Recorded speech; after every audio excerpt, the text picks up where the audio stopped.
Di suatu pagi di perairan laut Irlandia, seorang nelayan bernama Circus sedang menjala ikan di laut. Secara tidak terduga, saat dia mengangkat jaring ikannya, dia melihat ada seorang wanita di dalamnya. Dia langsung bergegas mengeluarkannya dan memberikannya napas buatan. Saat wanita itu tersadar, dengan sangat syok dan sesak nafas, dia tidak menyangka kalau dirinya ternyata masih hidup. Saat Circus hendak menelpon bantuan untuk membawanya ke rumah sakit, dengan tegas wanita itu mengatakan kalau dia baik-baik saja dan tidak mau bertemu dengan siapapun.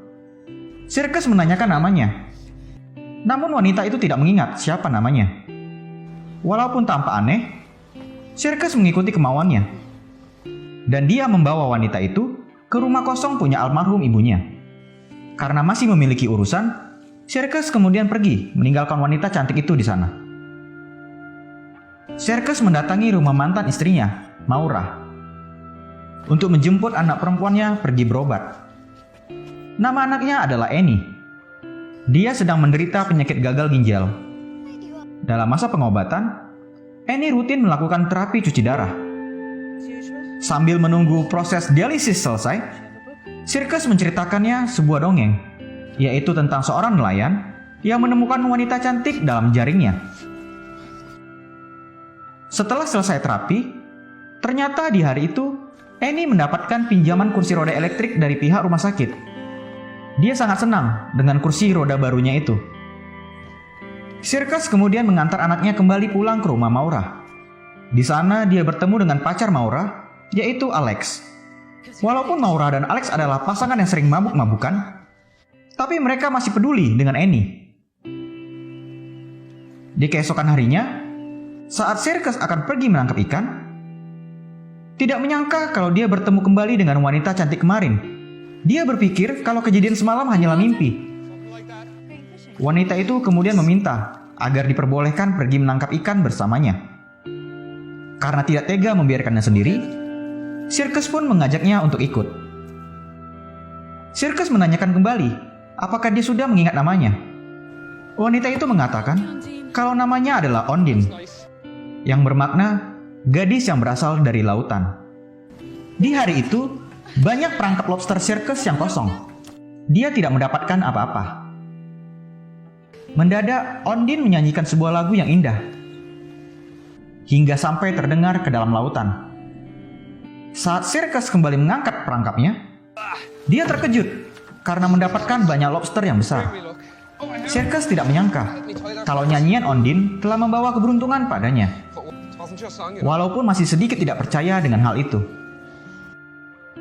Circus kemudian mengajaknya ke kota untuk menjual lobster-lobster itu. Tapi Ondine menolak ajakan itu karena dia tidak mau bertemu dengan orang lain selain dirinya. Dengan senang karena telah membantunya, Ondine kemudian kembali pulang ke rumah. Karena mendapatkan rezeki lebih dari hasil penjualan tangkapannya, Circus kemudian pergi ke toko pakaian wanita untuk memberikan hadiah kepada Ondine. Setelah dari sana, Circus pergi menjemput Annie dari sekolahnya. Ketika dia akan mengantarnya pulang, Annie malah mengajaknya untuk balapan dengan kursi rodanya itu. Dalam perjalanan pulang, Annie meminta ayahnya kembali menceritakan lanjutan dari cerita dongengnya kemarin. Annie menganggap kalau wanita yang diceritai itu adalah Selkie. Selkie adalah makhluk mitologi, seekor anjing laut yang dapat berubah menjadi manusia. Akhirnya Annie telah sampai di rumah, dan Circus terus melanjutkan perjalanan menuju rumah ibunya. Annie penasaran, curiga kalau cerita yang dia dengarkan adalah dari kisah nyata ayahnya sendiri. Dia kemudian pergi mengikuti mobil ayahnya itu dan menemukan kalau mobilnya berhenti di rumah neneknya dulu. Circus membawakan makanan dan memberikan hadiah pakaian yang ia beli tadi kepadanya. Ondine berterima kasih kepada Circus atas kebaikan hatinya dan memberikan kecupan pipi kepadanya. Dengan salah tingkah dan malu, Circus kemudian pergi dari sana. Annie curiga kalau ayahnya telah menyembunyikan sesuatu darinya. Dia kemudian pergi ke perpustakaan untuk meminjam banyak buku mengenai kisah Selkie, yaitu makhluk mitologi anjing laut. Di hari itu, Sirkus menyempatkan dirinya pergi ke gereja untuk bertemu dengan pastor. Dia bercerita mengenai wanita yang ia temukan di laut. Keesokan hari, Annie kembali pergi ke rumah neneknya untuk mencari tahu kebenaran yang disembunyikan oleh ayahnya. Dari kejauhan, dia telah melihat seseorang sedang berenang di sana. Saat keluar dalam air, Ondine terkejut melihat seorang anak kecil yang sudah ada di hadapannya. Dengan kecakapan berbicara dari buku yang telah ia baca, Annie menganggapnya bukanlah seorang manusia, melainkan Selkie. Mereka kemudian saling berkenalan. Ondine tampak kebingungan dengan semua hal yang Annie katakan. Seakan-akan ia tahu semua hal tentang dirinya. Annie mengetahui kebenaran Ondine, alasan mengapa dia ada di daratan dan tidak kembali ke dalam lautan. Itu karena dia telah kehilangan mantel anjing lautnya. Saat Annie akan pulang, Ondine memberikan ciuman pipi kepada dirinya. Di sore hari, diperlihatkan seorang pria asing yang tampak seperti sedang mencari sesuatu di kota itu. Di keesokan hari, saat Ondine sedang berjemur, Sirkus kembali datang untuk mengajaknya menangkap ikan lagi bersamanya. Ondine membantu Sirkus dengan memegang kemudi kapalnya. Namun tiba-tiba saja, pengawas kelautan melintasi kapal mereka, yang membuat Ondine ketakutan dan bersembunyi. Agar tidak kelihatan orang lain, Ondine lanjut mengemudikan kapal menggunakan kaki seksinya, yang tentu saja membuat Sirkus salah fokus melihatnya. Ondine kembali bersenandung, menyanyikan lagu indah seperti kemarin. Dan betapa terkejutnya Sirkus saat sedang mengangkat jaringnya, yang tiba-tiba saja dipenuhi dengan banyak ikan. Bahkan ada ikan salmon di dalam jaring biasanya, yang seharusnya memakai jaring khusus untuk menangkap ikan itu. Kemudian pengawas kelautan datang ke kapalnya. Curiga kalau Sirkus menangkap ikan menggunakan pukat yang berbahaya. Mereka juga tampak kebingungan. Bagaimana bisa menangkap ikan salmon menggunakan jaring biasa? Pengawas kemudian memeriksa gudang peralatan kapalnya. Dan betapa terkejutnya mereka, ternyata ada wanita cantik di dalamnya. Ondine mengatakan hal yang sebenarnya, kalau ikan-ikan itu ditangkap dengan jaring biasa. Karena terpesona dengan kecantikannya, membuat mereka mempercayai hal itu. Setelah pengawas kelautan pergi, dia mengajak Ondine untuk pergi ke kota menjual ikan-ikan. Iya, karena orang lain sudah terlanjur melihat keberadaannya, Ondine pun akhirnya mau ikut bersamanya. Saat dalam perjalanan menuju kota, pria asing kemarin tampak terkejut melihat wanita itu. Dan para nelayan lain tampak terpesona melihat wanita cantik yang ada di kapalnya Sirkus. Di hari itu, dia mendapatkan banyak uang dari hasil tangkapannya. Mereka kemudian pergi ke toko pakaian dan juga mengajak Annie pergi bersama. Annie kelihatan bahagia karena bisa menemaninya memilih pakaian. Bahkan wanita-wanita di sana tampak heboh karena melihat ada wanita cantik di kota mereka. Keesokan pagi, Annie diam-diam pergi mendatangi Ondine lagi. Mengetahui Annie yang tidak bisa berenang, Ondine kemudian mengajari dia berenang bersamanya. Saat sudah di dalam air, mendadak Ondine panik karena melihat sesuatu di dalam laut. Dia sangat terkejut dengan apa yang telah ditemukan. Annie mengatakan kalau itu adalah mantel anjing lautnya dan meminta Ondine untuk menguburnya di dalam tanah agar dia bisa tinggal 7 tahun lagi di daratan. Seperti itulah legenda yang ia baca di bukunya. Ondine pun mengikuti kemauan Annie dan mengajaknya untuk mengubur benda itu bersama di pekarangan kebun bunga neneknya dulu. Dia meminta kepada Annie untuk merahasiakan hal tersebut. Di hari itu, Sirkus mengajak mereka berdua ke acara festival di kota. Saat di kapal, Annie menceritakan kisah Selkie kepada ayahnya dan meminta agar Ondine mengakui kalau dia sebenarnya adalah Selkie. Tetapi dengan tegas Ondine menyangkal kalau dirinya bukanlah Selkie. Di acara festival, pria asing kemarin sedang sibuk mencari wanita yang dia lihat kemarin. Ketika telah sampai di acara festival, Annie meminta bukti kepada Ondine kalau dirinya memang bukanlah Selkie. Dengan mengendarai kencang kursi rodanya, Annie dengan sengaja menjatuhkan dirinya ke dalam laut. Ondine langsung bergegas melompat untuk menyelamatkan Annie. Serkes pun panik dan segera berlari menyusul mereka. Dan akhirnya, Annie berhasil selamat dari kejadian itu. Dengan menggigil kedinginan, dia berkata kepada ayahnya kalau Ondine bisa bernafas di dalam laut. Ondine tidak menyangka kalau Annie berani nekat melakukan hal itu. Serkes kemudian mengantar Annie pulang ke rumah Maura dan mengatakan kalau dia terjatuh karena mengejar bebek di sana. Dia kemudian juga mengantar Ondine pulang ke rumah ibunya. Serkes menceritakan kepada Ondine mengenai pengalaman hidupnya dulu, yaitu dia seorang pecandu alkohol yang membuat dirinya sampai tidak mendapatkan hak asuh anaknya. Karena penyakit yang diderita Annie membuat hidupnya berubah. Di malam itu, Serkes tidak bisa menahan aura kecantikan Ondine. Hingga akhirnya, mereka melakukan hubungan seksual bersama. Ondine merasakan kebahagiaan saat bercinta bersama Serkes. Di derasnya hujan, dia pergi membasahi tubuhnya. Keesokan hari, Serkes kembali menemui pastor dan dia melanjutkan cerita mengenai wanita yang ia temukan kemarin dengan jujur mengatakan kalau dia takut kehilangan wanita itu. Sepulang dari sana, mendadak pria asing kemarin telah berada di depan gereja. Dia menanyakan mengenai wanita yang ada di kapalnya, dan Serkes mengatakan kalau dia adalah pembawa keberuntungan hidupnya. Kemudian pria asing itu langsung pergi meninggalkannya. Di hari itu, Serkes kembali pergi menemani Annie melakukan terapi cuci darah. Saat telah tiba di rumah, ternyata Maura tidak ada di rumahnya. Tetapi Annie tahu di mana keberadaan ibunya. Dan mereka berdua kemudian pergi ke sana. Ternyata ibunya sedang berada di bar bersama dengan pacarnya Alex. Mereka sibuk bermain biliar dan bermabukan.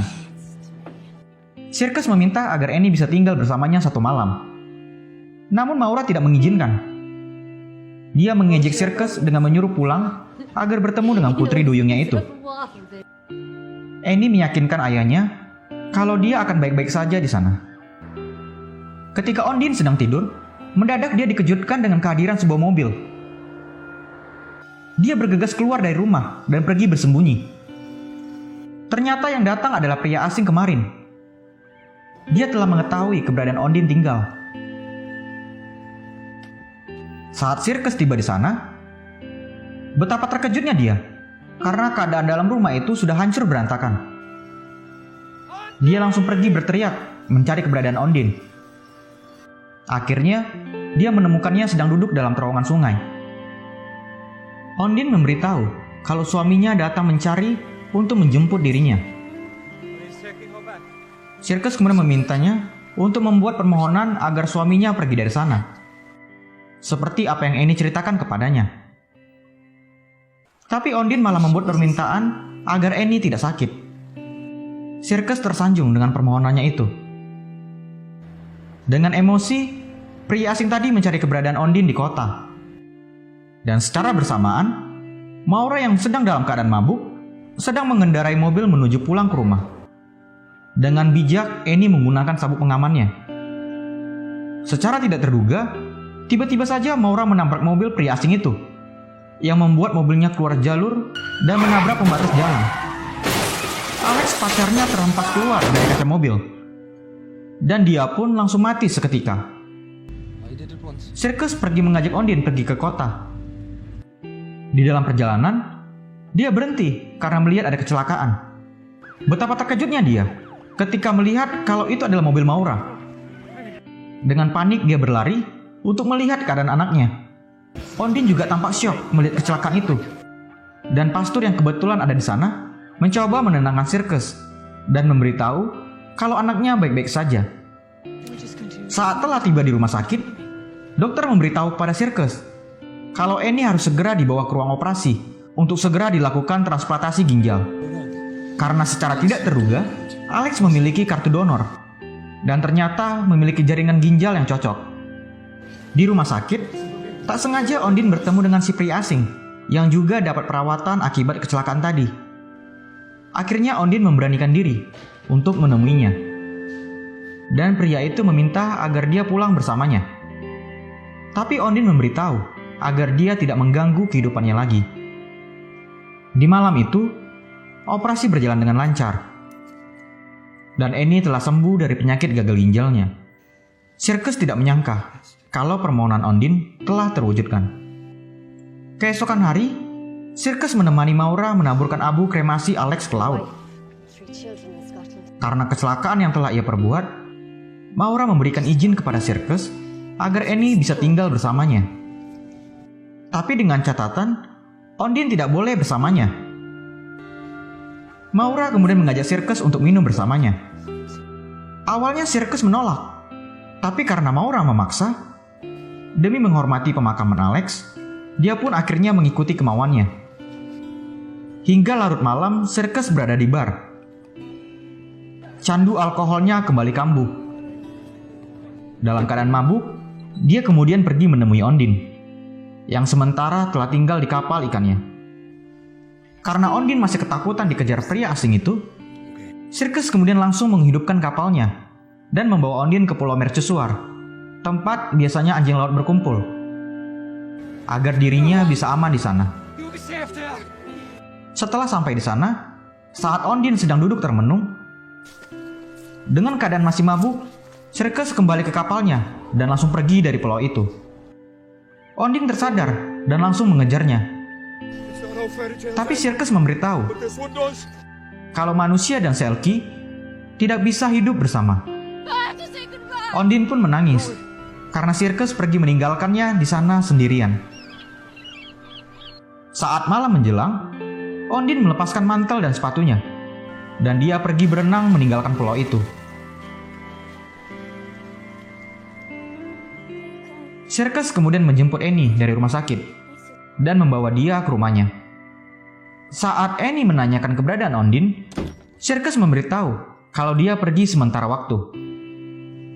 Tapi Annie yakin dia akan kembali secepatnya, karena Ondine telah meninggalkan sesuatu di daratan. Di pagi hari, saat Annie sedang menonton TV, tak sengaja dia mengganti sebuah saluran TV yang menampilkan seorang sedang menyanyikan sebuah lagu. Sirkus tersontak sadar, karena lagu itu sama seperti yang Ondine pernah nyanyikan di kapalnya. Mengetahui kalau lagu tersebut nyata dan kepunyaan orang lain, Sirkus sadar kalau sebenarnya Ondine bukanlah Selkie. Sirkus kemudian bergegas pergi kembali ke Pulau Mercusuar. Dia mencari Ondine sambil berteriak di sana. Namun dia tidak menemukannya. Mendadak dia melihat mantel dan sepatunya di bebatuan. Dan dia juga melihat kalau Ondine berada di seberang pulau. Dengan cepat, Sirkus langsung mendatangi pulau itu.